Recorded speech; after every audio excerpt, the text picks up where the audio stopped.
Kalau korang ikut politik Malaysia sejak tahun 15 tahun lepas, sebenarnya nama Datuk Seri Dr. Ahmad Maslan ni memang tak pernah hilang daripada radar. Ada yang kenal dia sebab pantun, ada yang kenal dia sebab JST, ada yang kenal dia sebab jawatan parti. Tapi kalau kau tengok dia betul-betul, sebenarnya kerjaya dia ni lebih panjang dan lebih kompleks daripada tu. Dan agak menarik pada aku.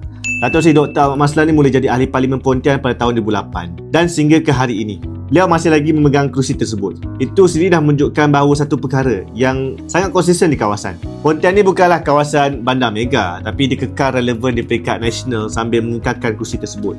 Pada tahun 2009, beliau dilantik sebagai Timbalan Menteri di Jabatan Perdana Menteri. Kemudian selepas PRU13 pada 2013, beliau menjadi Timbalan Menteri Kewangan dan disinilah nama Datuk Seri Dr. Ahmad Maslan jadi sangat visible.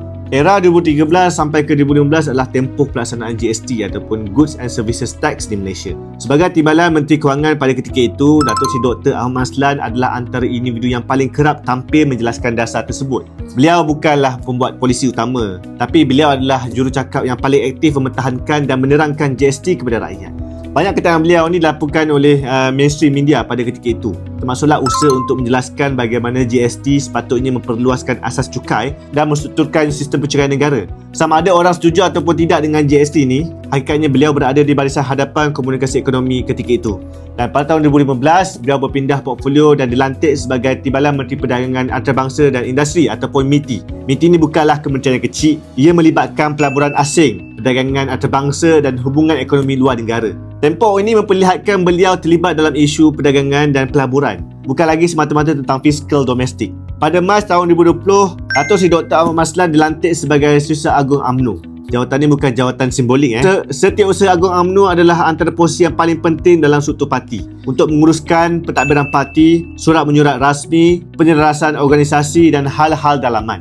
Dan beliau memegang jawatan tersebut sehingga tahun 2023 sebelum berlakunya perubahan kepimpinan parti. Tempoh ini juga melibatkan fasa politik yang tidak stabil, pertukaran kerajaan, ada krisis dalaman dan penjajaran semula politik nasional. Selepas PRU15 dan pembentukan kerajaan perpaduan, beliau dilantik sebagai Timbalan Menteri Kewangan pada Disember tahun 2022. Ini menarik kerana selepas era JST yang penuh dengan kontroversi, beliau kembali ke kementerian yang sama tetapi dalam konteks kerajaan yang baru. Beliau memegang jawatan tersebut hingga Disember 2023. Pada Disember 2023, beliau dipindahkan ke Kementerian Kerja Raya sebagai Timbalan Menteri dan kementerian ini melibatkan infrastruktur, lebuh raya, projek pembinaan awam dan juga penyelenggaraan.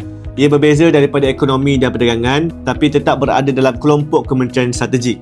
Dari segi akademik dan personaliti beliau, ramai yang tak tahu Datuk Seri Dr. Ahmad Maslan juga memiliki PhD dalam bidang komunikasi. Beliau pernah mencatat keputusan akademik yang tinggi ketika pengajian dulu dan juga meneruskan pengajian hingga ke peringkat Doktor Falsafah. Sebenarnya tak ramailah pemimpin yang aktif melengkapkan PhD ketika masih aktif dalam pentadbiran dan juga parti. Dan satu lagi yang selalu orang ingat adalah gaya komunikasinya, pantun. So, pendekatan ni untuk aku, dia sebenarnya memudahkan isu-isu yang kompleks lah. Ada yang suka, ada yang kritik lah. Tapi sukarlah untuk kata beliau ni tidak konsisten dalam komunikasi awam lah. Kesimpulannya, kalau kita tengok perjalanan Tok Mat ni secara keseluruhan, lebih kurang 15 tahun lebih dalam pentadbiran negara. Dan beliau dah melalui macam-macam peranan.